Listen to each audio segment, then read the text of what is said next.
Bonjour et bienvenue dans ce deuxième épisode de Dans la Lune, le podcast qui donne voix aux artistes pour parler de leur vraie vie. Dans cette émission, je reçois un très jeune réalisateur. Ça faisait longtemps personnellement que j'attendais de pouvoir le rencontrer et je suis vraiment super fier de pouvoir vous partager cette discussion. Il s'appelle Nathan Ambrosioni, il a 24 ans et il a déjà sorti 2 films au cinéma, Les Drapeaux de papier et Tony en famille. C'est l'un des plus jeunes réalisateurs de cinéma en France. Il est passionnant et vous allez le découvrir.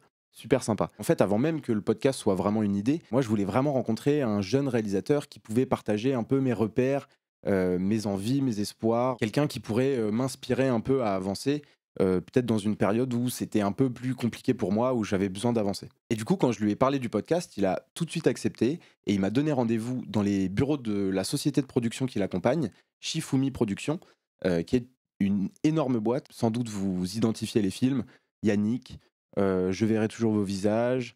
Ils ont fait Le Grand Bain, ils ont fait Bac Nord, Novembre. Voilà, c'est une grosse boîte de prod. Donc on a eu une discussion vraiment passionnante et je crois que la morale que je retiendrai de cette rencontre, c'est vraiment d'essayer de garder sa naïveté d'enfant le plus longtemps possible. Que tant que tu continues de croire que ce que tu crées est surmontable, ça l'est. Nathan, il faisait des longs métrages avec ses potes quand il avait 12 ans. Il avait aucune notion de la charge de travail qui allait devoir faire. Et personnellement, ça m'arrive souvent aussi pendant les projets de percuter un moment, de me dire ah ouais, mais en fait, si j'avais su la quantité de travail qui m'attendait en me lançant dans ce projet, est-ce que je l'aurais fait? Et heureusement, j'arrive encore à ne pas trop y penser, quand je me lance dans une nouvelle idée, parce que des fois, vraiment, ça peut être, vertigineux, quoi. Donc voilà, moi, c'est vraiment ce que je retiens de cette discussion et j'espère garder cette notion le plus longtemps possible. Et si je peux aussi humblement vous encourager à vous lancer dans vos projets sans trop penser à la charge de travail, à venir, voilà, c'est aussi le genre de motivation que j'ai envie d'apporter dans ces émissions. Je vais vous laisser avec l'épisode. Juste avant, je voulais vous remercier pour l'accueil que vous avez réservé au premier épisode avec Lucas Garat.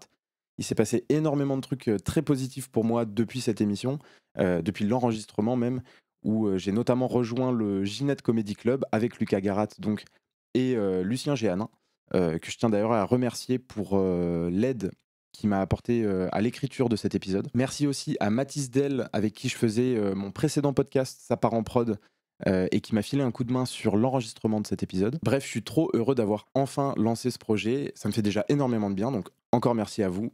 Je vous laisse avec l'épisode. Bonne émission. Mais Je vais voir. là tu es en train de tourner? Ça règle. De toute façon, Oui, d'accord. c'est un moment, ça commence. Mais du coup, rebonjour. Bonjour Nathan. Bonjour, Mathis. Je suis ravi de t'accueilir dans ce deuxième épisode de Dans la Lune, qui est du coup le nom du podcast. C'est vrai que je te l'ai même pas dit. Mais je suis Catastrophe. ravi d'être là. Merci de m'accueillir dans tes bureaux où c'est fou, t'as une affiche de Tony Mamie en italien dans tes bureaux, c'est incroyable. Bah, est-ce que déjà tu peux peut-être contextualiser où est-ce qu'on est pour tourner cette interview? On est Shifumi Productions, qui sont les producteurs qui me produisent, qui ont produit Tony et qui vont produire mes prochains films. Nicolas Dumont et Hugo Sélignac, voilà, leur nom marqué là. Et là, on est actuellement dans le bureau d'Elisabeth, qui est la responsable de la comptabilité et juridique aussi, je crois. Il y a plein de classeurs Shifumi. autour de nous là. On voit Il y pas, a mais plein de classeurs. Et on s'est dit qu'on allait mettre une affiche pour habiller un mur blanc. c'est ton travail, enfin c'est ton lieu de travail au quotidien. C'est ici que tu passes le plus clair de ton temps ou pas? Pas au quotidien, ça dépend. En prépa, ouais. Quand on préparait Tony, ils ont un bureau de prépa au deuxième étage et j'y étais tout le temps. Mais c'est là que je fais tous les rendez-vous avec mon producteur, c'est-à-dire vraiment genre 3 fois par semaine. D'accord. On se voit vraiment beaucoup. Parce que c'est un super producteur et qu'il est très à l'écoute et qu'on peut autant se voir sur des grosses questions de scénario, d'idées, que se voir juste pour se rassurer l'un et l'autre sur des idées de projet. Donc ouais, quand même, j'y passe pas mal de temps. Bah donc du coup peut-être pour commencer avec Tony en famille. C'est un film sur le rapport à la famille. Et moi, qui m'a vraiment beaucoup plu parce que j'ai trouvé les relations, notamment entre les frères et sœurs, vraiment hyper crédibles. Et j'ai 2 frères et vraiment, il y a des scènes où je me suis reconnu à fond dedans. Et du coup, bah, déjà, est-ce que tu as des frères et sœurs? Et comment est-ce que ça a été reçu dans ta famille J'ai une sœur qui s'appelle Romane, qui a 29 ans, qui habite en Nouvelle-Zélande et depuis 5 ans. Notre famille ressemble pas beaucoup à la. Je crois que c'était un peu une famille rêvée quand j'ai écrit Tony en famille. Enfin, une famille rêvée. Que moi, je rêvais, en tout cas. Euh, Nombreuse, unie, cacophonique, mais dans le bon sens du terme. J'aime beaucoup ma famille. On n'est pas, il n'y a pas de repas de famille. On est quatre, quoi. Il y a mon père, ma mère et ma sœur. Euh, et ça n'a pas toujours été une famille très unie et très fonctionnelle. Mais, mais j'ai deux parents très chouettes. Et voilà, ils ont plutôt aimé le film. Mon père, il adore le cinéma. Et quand j'ai commencé à faire des films avec mes amis, il était sans emploi à ce moment-là. Donc, il s'est intéressé de loin au début, et puis, parce qu'il est ingénieur. Rien à voir. Et après, il venait sur les tournages et moi, je l'invitais à venir. Et puis, il s'est mis à s'improviser chef opérateur et on a créé une association ensemble et tout. Après, il s'est remis à travailler, donc il avait moins le temps, mais il a été vraiment super, donc il me soutient beaucoup. Et ma mère, c'est une super spectatrice de mes films. Ok, mais donc la question de la famille, en tout cas, te parle beaucoup, quoi. Ouais. Ouais, mais de toute façon, j'ai l'impression que elle parle à tout le monde, quoi. Enfin, je crois que c'est un truc très universel et très singulier et en même temps. Et je trouve ça. Je crois qu'il y a. Enfin, je sais pas, j'ai l'impression que la dynamique de la famille, elle permet tous les récits et elle permet d'aborder un peu toute notre humanité. Je me sens bien quand j'écris sur la famille. Je me sens confort, quoi. Et je me dis que je crois que c'est tous quelque chose, mais qu'on en ait une ou pas, qu'elle fonctionne ou pas. Du coup, on a tous un rapport direct à notre famille, qu'on le subisse ou pas d'ailleurs aussi, quoi. Mais toi, du coup, t'as 3 frères et une maison en Ouais, Bourgogne. on est trois. Et effectivement, je suis assez proche d'eux et c'est assez drôle parce que au fur et à mesure du temps, on développe des relations enfin ouais, qui évoluent. On se battait un peu, tu vois, quand on était petit, c'était les frères un peu en concurrence. Moi, je suis l'aîné, donc il y a toujours le truc de les plus petits, ils copient, c'est relou. Donc voilà, des fois, c'était un peu compliqué. Bon, après, globalement, je viens d'une famille où on est tous assez proches. Et effectivement, quand on prend ma famille un peu élargie, on est tous particulièrement proches et il y a un truc des fois où les gens, quand ils viennent à des repas de famille ou des trucs comme ça, ils sont un peu étonnés de voir à Ah, quel t'as point trop on de est la proches. chance. Je trouve ça. Ben, c'est assez rare, j'ai l'impression, mais Ouais, je crois que c'est plus rare que ce qu'on. Enfin, la famille, elle est vachement représentée comme unie et large au cinéma, alors qu'en fait, j'ai l'impression qu'elle l'est pas tant dans la ouais, ouais. vie. Bah après, il y a Et... toujours des problèmes, des histoires de famille, des trucs comme ça, Ouais, tu vois. mais vous pouvez faire des grands repas de famille. Mais nous, on fait des repas de famille C'est trop bien. à 40. C'est vrai qu'on a de la chance Ah ouais, là-dessus. c'est hyper impressionnant. Ouais, d'ailleurs, j'avais fait un documentaire là-dessus qui est sorti il y a quelques mois où je parle des 100 ans de mon arrière-grand-mère et justement des valeurs de transmission des histoires dans ma famille. Et effectivement, on s'est rendu compte, particulièrement en faisant ce projet, à quel point on avait une famille unie et qui tenait à ce lien. Ouais. Ah oui, ok, parce que toi, c'était introspectif de faire le. Ouais. Ouais, ouais, vraiment. Et ils l'ont vu? Ils l'ont vu, même mon arrière-grand-mère a pu la voir, enfin a pu voir le doc. Elle est décédée malheureusement genre 2 jours après. Ah ouais? C'était vraiment les 100 ans.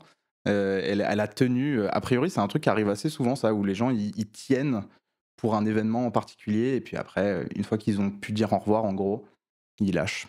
Et Et du coup, elle a pu le voir? elle a pu le voir. Alors, elle voyait plus grand-chose, elle entendait plus grand-chose Ouais. au moment de la projection. C'était vraiment la fin. Mais elle était présente et les gens étaient présents autour d'elle aussi. Donc ça, C'est beau. T'as réuni tout le ouais. monde. Ouais, c'est beau. C'est touchant. Ouais, c'est Voilà. intense. Ok. Voilà. Waouh. Non, du coup, pour reparler un peu de Tony, il y a Camille Cotin qui est en star du film. Ouais. J'ai vu d'ailleurs sur les réseaux que il y avait un truc autour de Mother où c'était genre je sais pas comment on peut définir ça en français, mais c'est genre la queen, enfin je sais pas comment traduire ça. Notre mère à Ouais. tous. Et non, mais du coup, je sais qu'il y a un truc un peu impressionnant autour d'elle, où elle a explosé dans les dernières années, c'est devenu vraiment quelqu'un de mondialement connu. Comment est-ce que toi, tu gères une actrice comme ça? Mondialement connue. Bon, je crois que même elle se sentirait vraiment écrasée par ça, parce que Camille, c'est quelqu'un en fait qui est très très humble et qui travaille énormément. Et elle mérite tellement ce qui lui arrive. Moi, je trouve, c'est vrai qu'on a très très peu d'actrices et d'acteurs qui s'exportent aux États-Unis, parce que c'est surtout là que qu'on rêve d'aller quand on fait du cinéma. Et elle a une intégrité dans son travail. Camille, elle a une concentration, une implication qui est extraordinaire. C'est super facile à gérer, enfin, parce qu'elle travaille hyper bien, elle est géniale, elle est très accueillante et c'est une très grande actrice. Donc franchement, c'est pas du tout... c'est un plaisir. J'ai trop de chance d'avoir Camille dans le film, de pouvoir travailler avec elle, de la connaître et de voir à quel point... oui, elle est pas arrivée là pour rien. Et tu vois, c'est beau parce que elle vient pas d'une famille de cinéma. Elle a commencé à faire des films quand elle avait 30-35 ans. C'est un parcours qui est très atypique. Normalement, on dit que enfin, on dit, il y a beaucoup de comédiens, si dans leur vingtaine, avant 30 ans, ils n'ont pas explosé, on dit que ça va être dur, ou alors, enfin, tu vois, quand on parle évidemment des stars, quoi.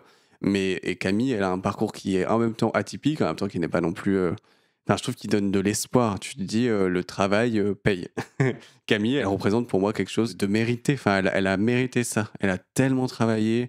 Elle a fait des pièces sans argent, elle a fait tous les métiers du monde, elle a été prof, enfin, elle en parlerait bien mieux que moi, je peux pas parler pour elle, mais elle a vraiment fait tous les petits boulots possibles pour pouvoir vivre du théâtre, puis ensuite décrocher des rôles, et maintenant, c'est une actrice démente qui est enfin reconnue. Mais en plus, pour moi, la notoriété, ça veut vraiment rien dire. Enfin, je trouve qu'il y a tellement d'acteurs. Enfin, je crois pas qu'on est forcément connu quand on est bon acteur ou qu'on est bon acteur donc on est connu. Je crois que ça c'est un peu un hasard.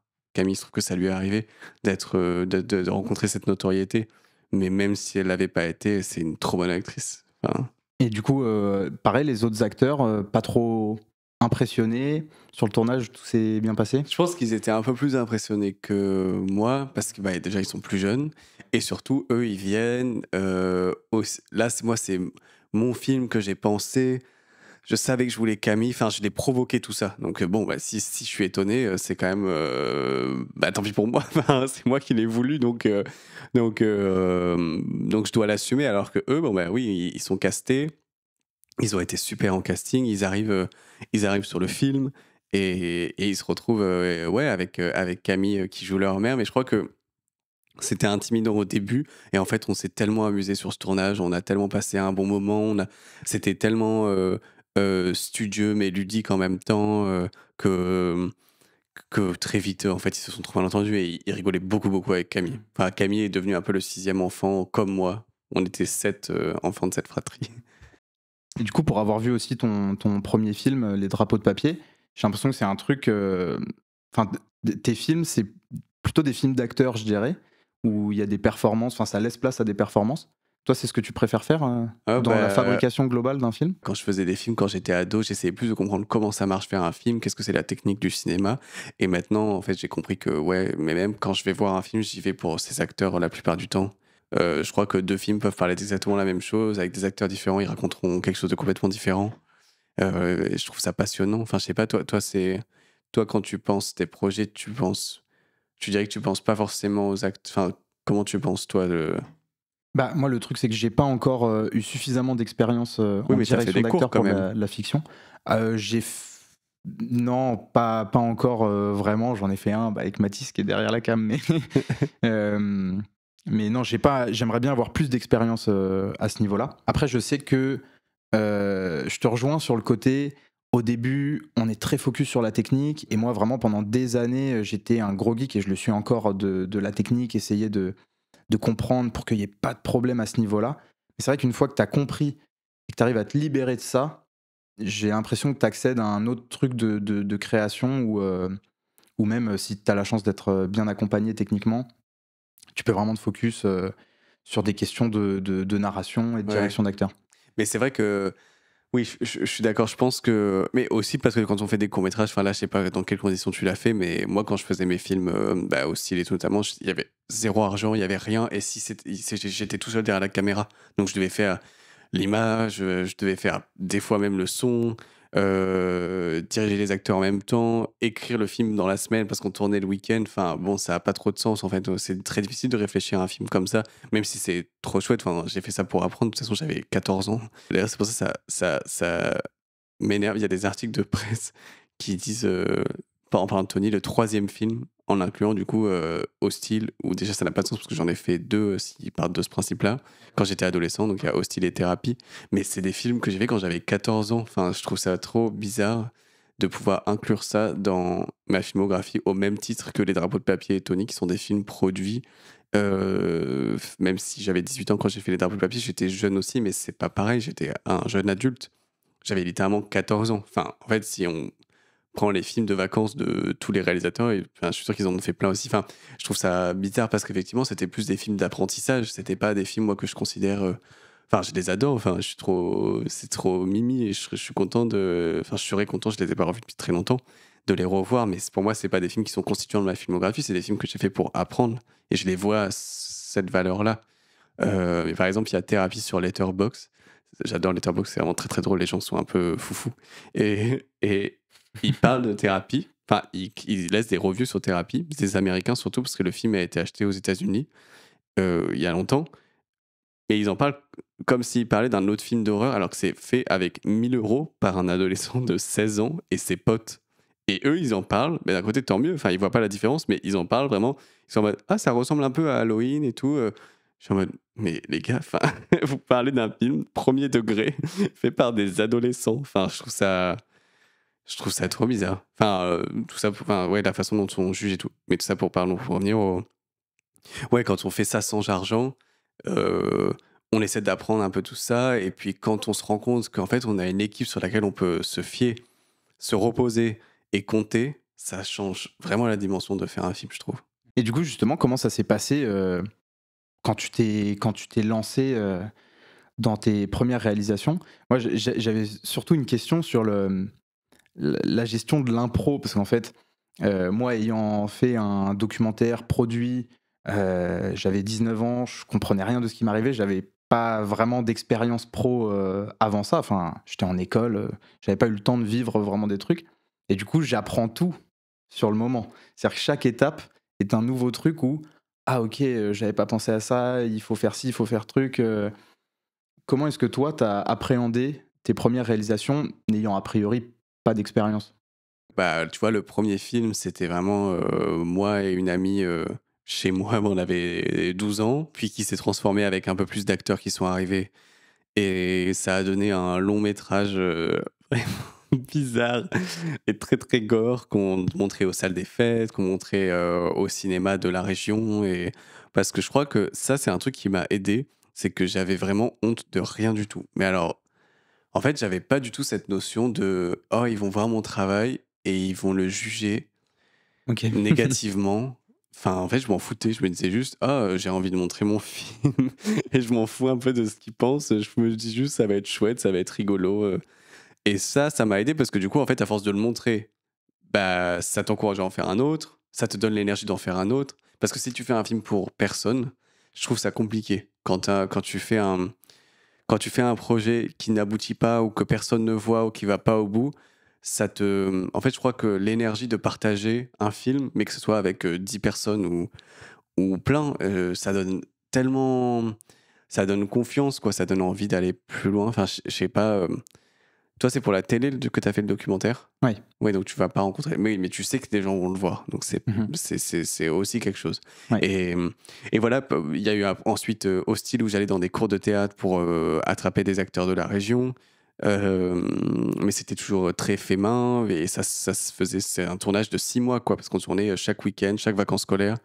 Après, il y a eu Thérapie où c'était la même bande, mais avec un peu plus de techniciens. Et ensuite, j'ai vendu Thérapie aux États-Unis, donc ça m'a fait un peu de sous de côté pour faire des tournages de courts-métrages. Pareil, mais c'était genre des sous de côté, c'était 3 000 € le tournage du court-métrage. Mais bon, au moins, du coup, je pouvais avoir un étudiant de l'ESRA pour prendre le son et lui donner 200 € pour qu'il vienne prendre le son pendant 2 jours. C'est vraiment exploiter quelqu'un, mais personne n'était payé, quoi.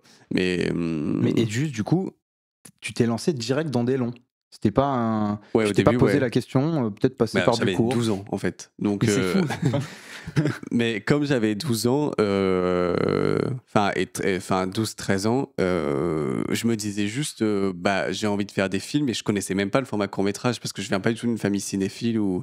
Enfin, je savais même pas que les courts-métrages existaient, en fait, je crois, quand j'ai commencé à faire des films. Enfin, Oui, mais après, même sans savoir, quand tu fais face à la quantité de travail qu'il faut pour faire un long, ouais, mais c'est trop amusant, donc c'est décourageant, pas non? grave.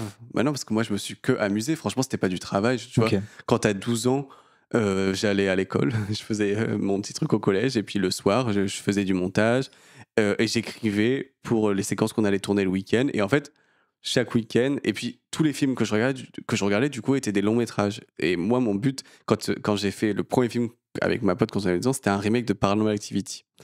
Un grand projet.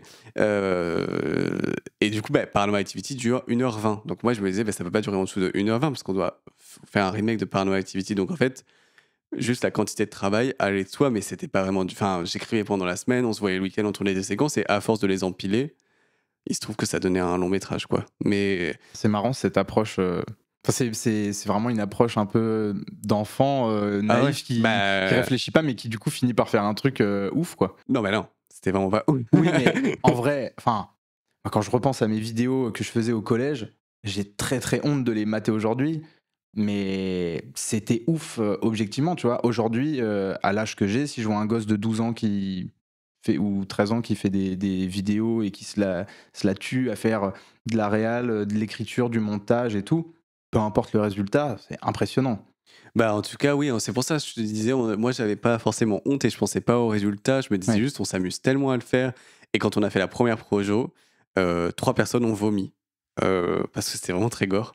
À la salle des fêtes du Tigné, et ça m'a réjoui. Je me disais, c'est trop bien. En fait, on crée quelque chose qui a un effet sur des gens, parce que c'était un film d'horreur. Et là, je me disais, si on peut provoquer cet effet-là, c'est que ça vaut le coup de continuer à faire des choses. Et puis on s'est quand même, on s'est vraiment, vraiment, vraiment amusé à faire ça. Mais oui, bon, maintenant, c'est compliqué de les revoir. Ouais. J'ai des flashs de ces images, mais il faudrait juste avoir de la tendresse pour ça. Mais en fait, moi, ce serait pas compliqué si les gens, ils le regardaient comme un adolescent de 12 ans, mais quand les gens le regardent, ils le regardent comme un film qu'ils voient. Et ça, du coup, c'est là que le rapport au travail devient compliqué, quoi. Parce que maintenant que je fais des films produits, si les gens se mettent à juger un film que j'ai fait quand j'ai 12 ans en mode « Ah, c'est un peu moins bien que Tony en famille » et tout, je suis en mode les gars, en fait, j'avais 12 ans littéralement, donc... Enfin, t'es encore très, très, très, très jeune. Comment est-ce que là, tu arrives à enchaîner? Comment est-ce que tu trouves de nouvelles opportunités? Là, tu te retrouves dans l'une des plus grosses boîtes de prod de France, en vrai. Voilà. Comment tu as fait ton chemin là-dessus? Alors, du coup, il y a eu ces films autoproduits, puis ensuite, il y a eu Les Drapeaux de papier, qui a été vraiment un tout petit film, qui pour moi était énorme, mais dans l'échelle de l'industrie du cinéma, c'est tout petit. En fait, quand j'ai écrit Les Drapeaux de papier, je savais que je n'aurais pas d'argent. Parce que je suis pas débile, je viens du sud de la France, à Grasse, je connais personne dans le milieu du cinéma et j'ai 17 ans, 16 ans quand j'écris le film. Donc je me dis, bon, là, en fait, quand je l'écris, et je crois que ça m'aide beaucoup, la dernière fois à Angers, la semaine dernière, il y a un jeune qui est venu me voir et qui m'a dit, c'est quoi ton conseil pour faire des films? En fait, je me suis rendu compte que, parce qu'il me disait, c'est impossible, c'est trop dur, ça coûte trop cher et tout. Et en fait, je crois que c'est trop bien quand on pense un film de penser de se mettre des contraintes. Pour Tony, je m'en suis beaucoup moins mis, c'était très très libre, mais pour Les Drapeaux de papier, je me suis mis une contrainte de lieu, de personnage, parce que j'avais vu Blumhouse aussi, que comme j'adorais les films d'horreur, qui faisait un triangle où tu peux en avoir que 2 des 3.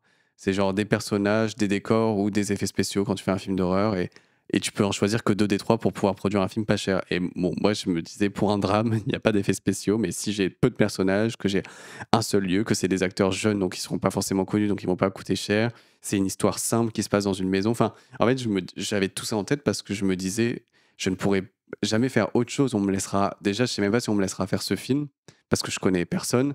Donc là, pense au film le plus simple possible, que au pire, tu feras avec tes amis.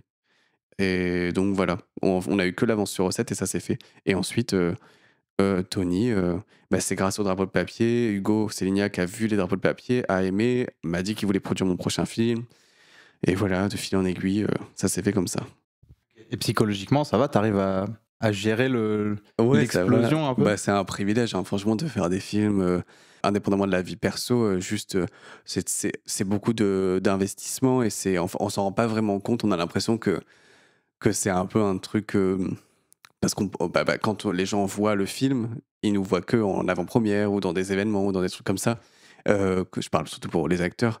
Et du coup, on a l'impression que c'est vraiment une vie très privée. C'est une vie très très privilégiée. Il y a vraiment pratiquement tous les métiers sur Terre, je pense, sont plus difficiles que faire des films et leur promotion. Mais en tout cas, faire un film, c'est énormément de travail. Bah, tu le vois aussi, bah, je suppose même un documentaire, ça doit être aussi titanesque parce que tu n'as même pas de scénario. Enfin, tu as un scénario, mais c'est vertigineux. Enfin, c'est tellement de travail. Mais c'est très épanouissant et c'est trop bien. Moi, je suis passionné, j'adore ça le cinéma. Donc, franchement, je suis payé à faire des films. C'est trop cool. C'est pas, je suis pas. Enfin, je me dis pas c'est dur. Je me dis c'est long, mais je me dis pas c'est dur. Enfin, toi, faire ton documentaire psychologiquement, ça a été compliqué. Mais après, toi, c'est pas pareil parce que c'est très intime, c'est sur ta famille et tout. Enfin, je pense que Ah, ça tu implique. parles du coup du dernier. Ouais. Euh, Ah, parce que attends, c'est pas le même le documentaire produit et celui sur ta. Non. Ah, ok, Non, j'avais non, pas j'ai compris. un sur les films de genre. Ah, Où bah j'ai ouais. c'est celui-là qui était produit. En fait, j'ai fait un documentaire pour Canal sur le cinéma, sur le renouveau du cinéma fantastique français. Mais j'adore, mais il faut que je le vois, j'aime Bah, trop moi. je ce t'enverrai thème. un lien. What? Et effectivement, Ah, j'avais pas en fait, compris. en termes de temps, ça a été un peu imbriqué avec cet autre documentaire que j'ai fait sur mon arrière-grand-mère, où j'ai d'abord tourné une partie du documentaire sur mon arrière-grand-mère, juste avant de faire le tournage de mon autre doc. J'ai eu un gros bloc du coup consacré à mon documentaire sur le renouveau du cinéma fantastique français. Et du coup, quand j'ai terminé ça, j'ai repris le montage, le tournage du documentaire sur mon arrière-grand-mère. Ah oui, ok. Et après, oui, non, c'est beaucoup de travail, c'est beaucoup de temps. Il y a beaucoup d'attentes. Ouais. À chaque fois que tu prévois une interview, bon bah voilà, tu sais que c'est pas avant 2 semaines, Ouais. que tu vas pas pouvoir avancer sur le montage avant machin. Et donc après, c'est beaucoup de temps où tu penses, où ça t'occupe l'esprit beaucoup, mais c'est pas. Mais non, enfin, c'est pas épuisant non plus. Mais parce que le renouveau du cinéma fantastique, tu l'as fait en quelle année? Donc ça, c'est sorti en mai 2020. À chaque fois, je confonds mai 2022. Ouais. Ah oui, ok, parce que j'allais dire, oui, je croyais que c'était il y a plus longtemps parce que bah, enfin, c'est vraiment récent, quoi. Enfin, il n'y a pas non plus beaucoup de. Enfin, pour faire un documentaire entier, t'as vraiment dû creuser, quoi, parce que. Enfin, malheureusement, on n'a pas tant d'auteurs que ça en France qui participent à ça. Mais du coup, c'est trop envie de le voir. Enfin, pour. En fait, la chance que j'ai eue, c'est que en fait, je voulais faire un doc sur quelque chose autour du cinéma de genre. Mais à la base, c'était pas du tout ça. Je voulais parler du festival du film fantastique d'Avoriaz. Puis en fait, on a très vite convenu avec mon producteur que ça pouvait pas être ça. Parce qu'il n'y a pas de sujet et que personne. Enfin, à l'heure actuelle, aucune chaîne allait acheter ça. Et en fait, à la réouverture des salles, il y a eu genre une douzaine de films de cinéma fantastique français qui sont sortis d'un coup. Ah oui, la dernière vie de Simon et tout machin, des trucs comme ça. Alors, c'est après la dernière vie de Simon. La dernière vie de Simon, ça date de peut-être un an avant que je fasse mon doc. Mais il y avait eu Titane, il y avait eu Méandre, il y avait eu Le Dernier Voyage, il y avait eu Teddy, il y avait eu La Nuée. Enfin, Ok. là, j'en oublie, il y en avait eu plusieurs. Donc, c'est un documentaire sur À ces ce moment-là. auteurs et sur leur façon de travailler. Et sur du coup des films qui sont sortis dans une phase vraiment resserrée. Putain, j'ai trop envie de J'avais le eu de la voir. chance. Faut vraiment que tu m'envoies le lien. Ça me passionne le cinéma de genre.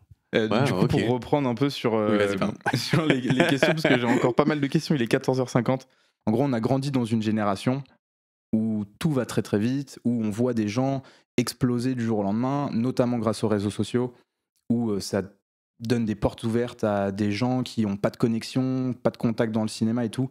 Du jour au lendemain, ils peuvent être propulsés. Et je pense que ça nous a aussi donné des références de temps où on se disait oh là là, mais lui, il l'a fait tellement vite. Ouais. Tu vois, je sais que tu es particulièrement fan de Xavier Dolan. Ouais. Il y a un espèce de truc dans notre génération où faut pas qu'on perde de temps, faut qu'on aille très Ouais. très vite.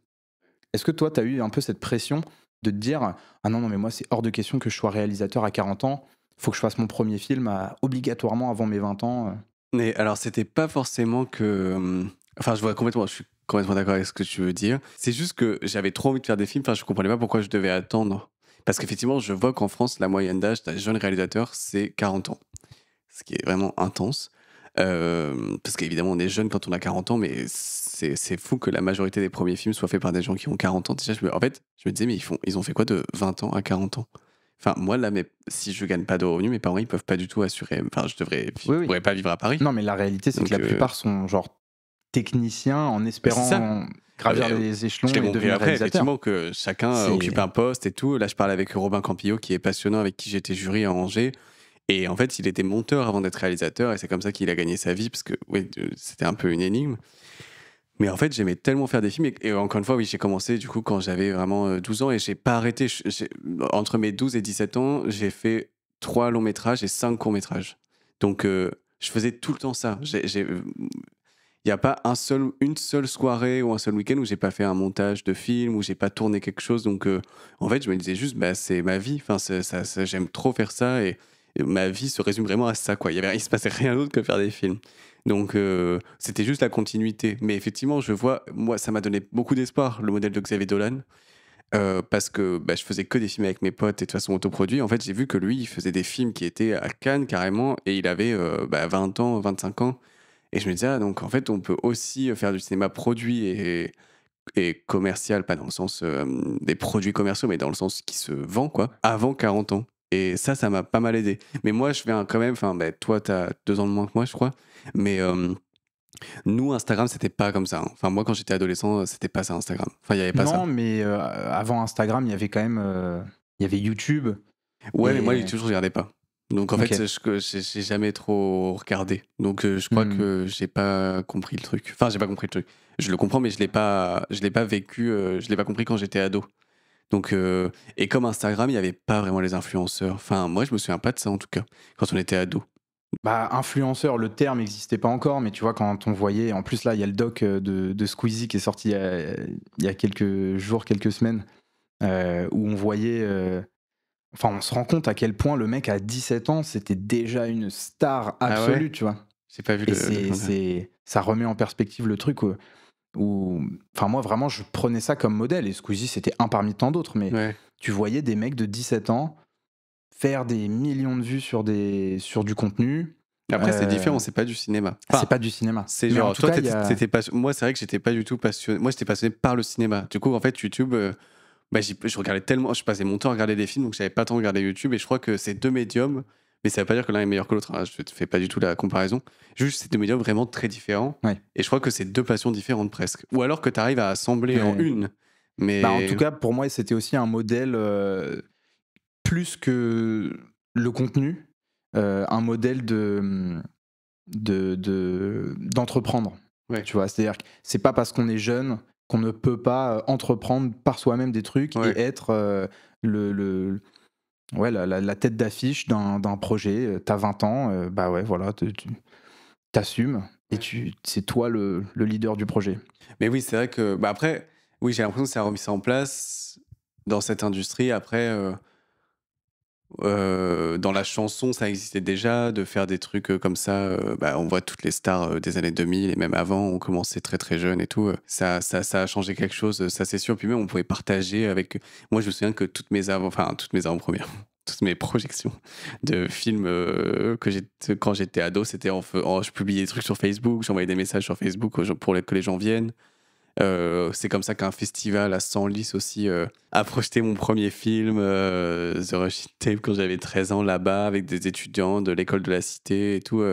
Enfin, oui. Mais est-ce que ça part d'un bon sentiment? Est-ce que c'est pas de l'envie? Et ça, c'est un peu terrible. C'est parce qu'on se dit, ah, les autres réussissent. C'est ça, je pense qu'il y a un truc qui est beaucoup plus compétitif qu'avant, Ouais. parce qu'on a des comparaisons pas que avec nos voisins, les gens dans notre ville et machin. Là, on a des comparaisons de gens qui réussissent au Brésil, tu vois. Ouais. Et du coup, ça, j'ai l'impression que ça, soit ça te motive, soit ça te déprime, de te dire, ok, il faut que je sois au moins à la hauteur des autres, quoi. Je crois que.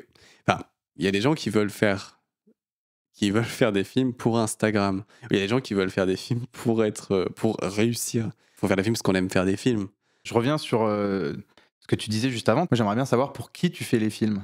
Souvent, il y a un peu le duel entre faire des films pour le cinéma, pour les cinéphiles, Ouais. pour le monde du cinéma en général, et vraiment pour le public. Parce que j'ai vu que tu avais gagné quand même pas mal de prix du public dans certains festivals sur à la fois les drapeaux de papier et sur Tony en famille. C'est pour le public que tu fais tes films? Non, le public, je trouve que c'est un paramètre à prendre en compte qui est hyper important parce qu'en fait, non, moi à la base, je faisais des films pour faire des films avec mes potes parce que je trouvais ça trop amusant et j'adorais faire des films. Donc je faisais des films. Et ensuite, bon, j'ai vu que les drapeaux de papier, ça coûtait quand même si ça coûtait rien dans l'échelle d'un film produit au cinéma, c'était quand même énorme. Moi, à mon âge, je me disais, ah, ouais, donc j'ai une responsabilité. Je peux pas jeter cet argent par les fenêtres. Il faut quand même que, maintenant que je sais qu'il va être produit, enfin, je sais que je veux faire un film produit, même quand je l'écrivais, tu vois, quand je me mettais des contraintes, je me disais aussi, bon, même si le film, il rencontre son public ou pas, les drapeaux de papier, c'était une mini-distribution, un mini-film, donc on n'avait pas les moyens d'aller rencontrer les gens, mais effectivement, dans les festivals, le film avait un super accueil. Je me disais, moi, en tout cas, je fais des films aussi, je me mets en spectateur, je me dis, moi, qu'est-ce que j'ai envie d'aller voir, pourquoi je trouverais ça émouvant ou terrifiant, ou... je crois que c'est un paramètre très très important. Et là, pour Tony, tu vois, je me suis complètement amusé. Et moi, je me suis dit, ah, c'est quoi le film que moi j'ai vraiment envie de voir là, où je sais que ça me ferait plaisir de voir ce film. Comme je prends autant de plaisir à regarder Lady Bird, c'était un peu mes films référence, Frances A et tout. Je me disais, comment je peux faire un film qui me ferait autant plaisir de le regarder que les films qui me font plaisir là en ce moment. Et d'ailleurs, à ce niveau-là, t'es passé du coup de faire des films d'horreur à faire des films plus sociaux, on va dire, drame social ou comédie sociale. C'est tes envies artistiques qui ont changé? C'est les films que je regarde, je crois. Quand j'étais ado, je regardais que des films d'horreur. Alors du coup, je faisais des films d'horreur. Tu vois, quand je te disais, je crois que les courts-métrages, je savais pas que ça existait, mais je regardais que des longs-métrages horrifiques. Donc je me disais, bon, je vais faire des longs-métrages horrifiques parce qu'il y a que ça que je connais. Après, j'ai commencé à regarder effectivement du coup les films de Xavier Dolan, puis d'autres films. Et ma cinéphilie s'est élargie, et les drapeaux de papier, c'est arrivé. Et ensuite, voilà, j'ai découvert le cinéma de Noah Baumbach, le cinéma de Richard Linklater, le cinéma de Koreeda.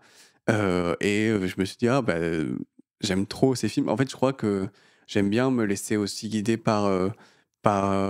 oui, juste ce que j'aime moi, parce que je suis pas le seul, je suis pas unique. Donc, si moi j'aime bien, c'est qu'il y a plein de gens qui l'aiment aussi. Donc, je me dis, je pense que c'est sain aussi de suivre ses désirs de spectateur. Donc, oui, je fais pas forcément des films pour les spectateurs, mais c'est sûr que en fait, je me mets moi en position de moi, spectateur, qui suis cinéphile, mais en même temps qui vais voir un peu de tout. Quel film j'aurais envie d'aller voir Est-ce qu'il y avait une question de marché un peu aussi?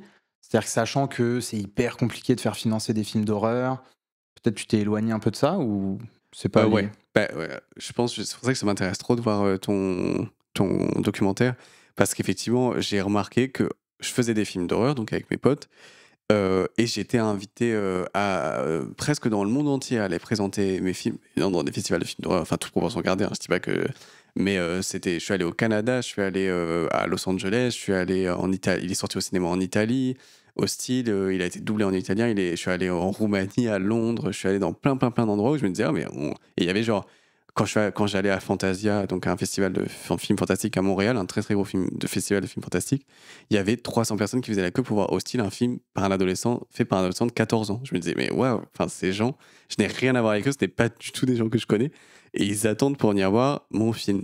Et en fait, en France, on m'invite. J'ai jamais fait un seul festival en France. Il y en a, mais il y a des festivals de films fantastiques et d'horreur. Il y a Gérard Armé et tout en France, mais ils prenaient pas du tout la peine de regarder le film d'un adolescent. Ce que je comprends. Enfin, c'est ok quand je vois le niveau de leur compétition, je comprends. Mais je trouve ça, c'est hyper cloisonné la France par rapport à ça. Enfin, c'était une époque où il y avait même pas eu Grave encore. Donc, qui a quand même fait revenir un peu ça sur certains modes. Ah, ça peut être cool un film d'horreur, comme si on le découvrait. Et parce que c'était vraiment trop bien Grave. Et donc voilà, moi j'ai fait autre chose, mais là j'ai envie d'y revenir maintenant que je vois que c'est possible. Et moi j'adore ça. Pas pour le prochain, mais celui d'après, je commence à écrire un film d'horreur. Toi, du coup, t'adores ça, le cinéma de genre? T'as fait carrément un documentaire là-dessus? Ou c'est que ça t'est tombé dessus? Non, ça fait longtemps que ça m'intéresse. Après, dans le cinéma de genre, j'inclus un cinéma vraiment fantastique au global. Donc là, je parle de films de super-héros. Il y a le film de Douglas Attal dans mon documentaire Comment je suis devenu un super-héros. Et moi, je pense que c'est vraiment ça qui m'a donné envie de faire du ciné à la base. Ça va être de la science-fiction, ça va être genre Blade Runner, Alien, qui sont à cheval aussi avec l'horreur. L'horreur en soi-même, je pense que ça m'a un peu effrayé pendant longtemps. Puis après, ça m'a intéressé aussi d'y faire face au moment de fabriquer mon documentaire. Et c'est vrai que là, on se rend compte qu'il y a des gens hyper talentueux pour faire de l'horreur bien gore. C'est trop bien, ça revient. Et en même temps, je crois que on essaie encore vachement de faire des films comme les Américains quand on fait des films de genre en France. Et ce serait trop cool aussi d'avoir juste des films d'horreur français comme quand Julia Ducournau a fait Grave. Où ça essayait pas de se prendre pour un film américain. C'était vraiment juste un film français de genre. Et ça, c'est la force aussi, je trouve, des frères Boukerma qui ont fait Teddy, L'année du requin. C'est vrai qu'ils font aussi des films qui sont pas du tout américains. C'est très ancré dans une France... Oui, mais je crois que même indépendamment de son décor, je pense aussi de la façon dont on les fait, on essaie vraiment de les filmer comme des films américains, alors que effectivement les frères Boukerma, ils filment ça comme leur film à eux. Ça, je trouve ça trop chouette. Et là, il y a une perspective, c'est cool, quoi. On se dit, quand les gens ils veulent y aller, ils y vont. Ça, c'est cool. Ouais, qu'est-ce que tu penses du coup du paysage cinématographique français aujourd'hui? Et si tu prends par exemple en exemple la catégorie meilleur film au César cette année. Bah, c'est trop bien, on a de la chance en France, on produit des cinémas qui sont tellement pluriels et tellement différents, qui sont pas forcément très mix, autant dans leurs personnages queer que dans leurs personnages non blancs, ça c'est sûr. Mais je trouve ça cool. Enfin, moi, j'ai l'impression que le paysage cinématographique français, il est divers dans ce qu'il propose, en tout cas, de sujets, de thématiques aux gens. Je crois qu'il est vivant et il marche et c'est trop bien. Et non, moi, je suis plutôt... Pourquoi toi, t'es pas content quand tu poses la question, elle est orientée ou t'es content? Non, moi, oui. je trouve qu'on vit un moment de cinéma français qui est vraiment super. Cool, quoi. Et il y a des films qu'on n'attend pas et qui font vraiment beaucoup d'entrées qui sont vraiment à mi-chemin, qui trouvent l'équilibre entre le commercial et l'artistique. Et non, moi je trouve le cinéma français vraiment super encourageant en ce moment. Et j'ai adoré tous les films qui sont, par exemple, nommés au César meilleur film cette année, tu vois. Et enfin, même, j'en ai vu vraiment beaucoup d'autres cette année. Je crois que c'est mon année préférée du cinéma français. Ah ouais? Et ben là, je me suis amusé, tu vois, fin 2023, à faire mon top cinéma. Et je me suis dit, en fait, là, il y a tellement de films français trop bien à mettre en avant cette année, plutôt que de dire encore, j'ai adoré le Spielberg, j'ai adoré le tel film américain, machin. Je vais faire un top 100% français. Et il y a de quoi faire, tu vois. Là, j'ai réussi à faire un top 15, genre 100% film français. Dont Tony. Mais effectivement, t'as raison, je crois que... Et je vois des gens sur Twitter qui le disent aussi, qui disent que le cinéma français, il a repris du poil de la bête. Mais en France, on a tellement de chance, la façon de financer des films, elle est... Alors, est-ce qu'il y a trop de films ou pas? Ça, c'est un autre débat, j'en sais rien du tout, moi. Mais parce qu'il y a pas mal de gens qui disent qu'il y a trop de films. Mais en même temps, on a trop de chance. On peut produire... Il y a 300 films à peu près par an français qui sont produits. Et évidemment, ils marchent pas tous. Mais en même temps, comment vous voulez faire marcher 300 films? Je sais même pas, il n'y a même pas 300 mercredis dans un an. Donc il y a des films, c'est l'embouteillage, c'est comme ça, mais ça reste précieux. Je crois qu'on a un truc, un cercle vertueux assez chouette en France qu'il faut, Justine Triet l'a bien dit à Cannes, qu'il faut absolument préserver. Et elle a été très alarmiste et ça a fait peut-être peur à certaines personnes, mais je crois qu'elle a raison. Il faut mieux être alarmiste avant le problème. Enfin, même si le problème est déjà un peu là, mais moi je trouve ça trop chouette et ça prouve effectivement qu'on a de la chance. Enfin, toi, t'as espoir qu'on aille encore plus loin? Sur le financement, j'avoue que c'est un peu compliqué à répondre, mais c'est vrai qu'il y a beaucoup de films qui sont produits et en même temps, le système fonctionne tel qu'il est et c'est pas grave s'il y a des films qui font 5 entrées, même s'ils ont coûté 1 million d'euros, parce que le système fait que ça absorbe et que voilà, c'est pas grave. Non, pour finir, je voulais tester un truc. Vas-y. Je sais pas du tout si ça va marcher, c'est juste une excuse pour te faire avoir un discours un peu, comment on dit, encourageant sur la fin. Ok. Mais tu te mets en condition, là t'es aux Oscars. Ah non, mais ça... Ouais. T'es aux Oscars, et là, on annonce ton nom, tu viens de gagner meilleur film. Ok. Mais ça, c'est là, pas mon nom, c'est les producteurs. Tu rentres dans le jeu. Ok. Et tu dois faire un discours inspirant pour les pour les générations à venir. Pourquoi c'est à moi de faire le discours? Parce que c'est moi qui pose les questions. Mais t'as dit que ça devait être une discussion et que Oui, quand ça m'arrange. Non, mais en gros, juste qu'est-ce que tu aimerais dire à des jeunes qui se lancent dans le cinéma et qui rêvent d'avoir peut-être ton parcours? Non, mais tu vois, c'est comme avec l'étudiant que j'ai croisé, je crois que c'est juste faut faire des films. Moi, j'avais vraiment personne de ma famille dans le cinéma.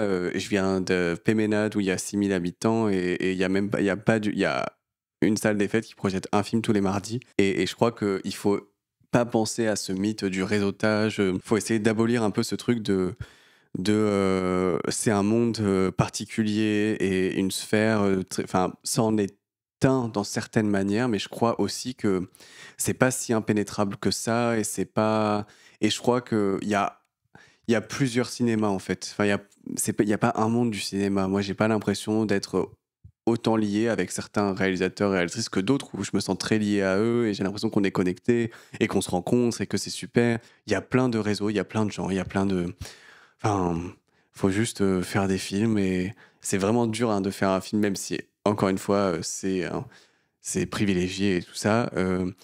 C'est beaucoup de travail, donc franchement, si on a envie de les faire, c'est qu'on peut les faire. Je pensais à la légitimité, on n'a pas arrêté de me parler de ça et j'entendais vachement ça quand j'étais ensuite aux commissions d'écriture, j'étais lecteur au CNC et on était toujours en mode, les réalisateurs étaient en mode, je crois que ça y est, j'ai trouvé la légitimité de faire un film et moi, franchement, je me dis, si on a envie de faire un film, c'est déjà quand même qu'on est légitime de le faire. Enfin, il y a peu de gens en fait sur Terre, si on prend tous les Français qui ont envie de faire des films. Enfin, il y a pas... Si tu demandes quelqu'un dans la rue, c'est quoi, si vous ferez un film, vous le ferez sur quoi? Ils te diront, j'ai pas du tout envie de faire un film, enfin, ça m'intéresse pas. Donc je crois que si on a envie de le faire, c'est déjà une belle étape. Et si on a envie, faut le faire, que ce soit avec ses potes ou, ou essayer d'harceler des boîtes de prod jusqu'à ce qu'il y en ait une qui réponde. C'est confus, mais c'est ça mon discours. Vraiment, la musique a commencé depuis hyper longtemps. Et ils m'ont sorti de la scène à coups de bâton. C'est parfait. Très bien. Merci beaucoup, Nathan. Merci à toi de m'avoir invité. J'avais un dernier truc à te demander très rapide. Vas-y. Qui est-ce que je dois recevoir, selon toi, dans cette émission maintenant? Là, je suis allé voir Solane en concert, une jeune musicienne, chanteuse trop forte. Okay. Et qui, là, vient de sortir un EP qui est trop bien et qui cartonne. Et je te conseille de la recevoir parce que je pense qu'elle a plein de choses à dire. Je sais pas. Reçois tous mes amis. Reçois tous mes amis qui essaient de faire des films.